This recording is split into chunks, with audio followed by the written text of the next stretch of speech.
ప్రభు యేసుక్రీస్తు నామమున మీ అందరికీ శుభములు. మీ అందరికీ కృపా సమాధానం కలుగునుగాక. ఆమేన్. ప్రియ సోదరి, ప్రియ సోదర, మరి మీ అందరూ కోసం అనుదినము దేవుడికి ప్రార్థన చేస్తున్నారు. మీ అందరూ క్షేమంగా ఉండాలని, దేవుని రాజ్యం విస్తరించాలని, దేవుణ్ణి మనందరం మహిమపరిచే విధంగా మన జీవితాల్లో దేవుడు గొప్ప సాక్ష్యాలు అనుభవించాలని నేను ప్రార్థన చేస్తున్నాను. అలాగే ఈ అనుదినం ఈ జీవాహారము ద్వారా దేవుడు మనల్ని బలపరుస్తున్న విధానాన్ని బట్టి దేవునికి మహిమ కలుగును గాక. అలాగే ఈరోజు పరిశుద్ధ లేఖనం నుంచి ఒక వాగ్దానం చూద్దాం. పరిశుద్ధ లేఖనం నుంచి ఒక మాట, కీర్తన 84:10 చూస్తే, నీ ఆవరణంలో ఒక్క దినము గడుపుట 1000 దినముల కంటే శ్రేష్టము, భక్తిహీనుల గుడారములలో నివసించుట కంటే నా దేవుని మందిర ద్వారము నొద్ద ఉండుట నాకు ఇష్టము. సోదర, మరి ఈ యొక్క వచనం చూస్తే కోరాహు కుమారుల్లో ఒకరు రాసింది. దేవుని ఆలయము లేక దేవుని సన్నిధి పట్ల కీర్తనకారులు ఎంతో లోతైనటువంటి మాట.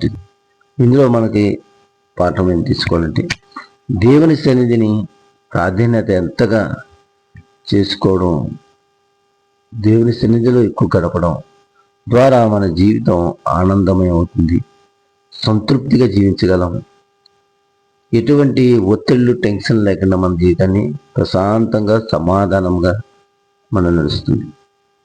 భౌతిక సుఖాలు లేదా లోకంలో వాటి గురించి పరుగెడుతుంటే సోదర జీవితాంతం అక్కడ మనం మనకి ఎటువంటి శాంతి, సమాధానం ఉంటుంది. కానీ దేవుని సన్నిధిలో భక్తిహీనుల గుడారంలో నివసించుట కంటే, వారి బంగళాల్లో ఉండే కంటే దేవుని సన్నిధిలో గడపడం ఎంతో ధన్యత. చాలామంది ఈ రోజుల్లో టీవీల దగ్గర, సినిమా థియేటర్ల దగ్గర, లేదంటే పలానా పార్టీల దగ్గర, లేదా ఎక్కడికో వెళ్ళే సమయాన్ని కేటాయిస్తున్నారు. కానీ ఆ తాత్కాలికమైనటువంటి ఆనందమే, తర్వాత విచారమే. కానీ దేవుని సన్నిధిలో కనీసం ఒక గంట సేపైనా మనం గడపగలిగితే ఆ దినమంతటికి శాంతి, సమాధానం, ఎంతో నెమ్మది. సోదర కనుక దేవుని సన్నిధి విడిచిపోవద్దు. అన్నిటికంటే శ్రేష్టమైనది దేవుని సన్నిధి. మరి ఎక్కడ దొరకనిది దేవుని సన్నిధిలో దొరుకుతుంది.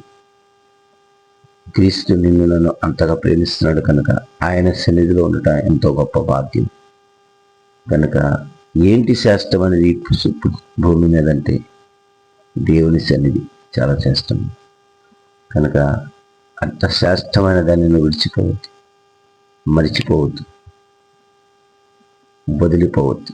సోదర, దేవుని సన్నిధికి రండి, దేవుని యొక్క కృప పొందుకోండి, నిత్యము శాంతి, సమాధానం కలిగి జీవించండి.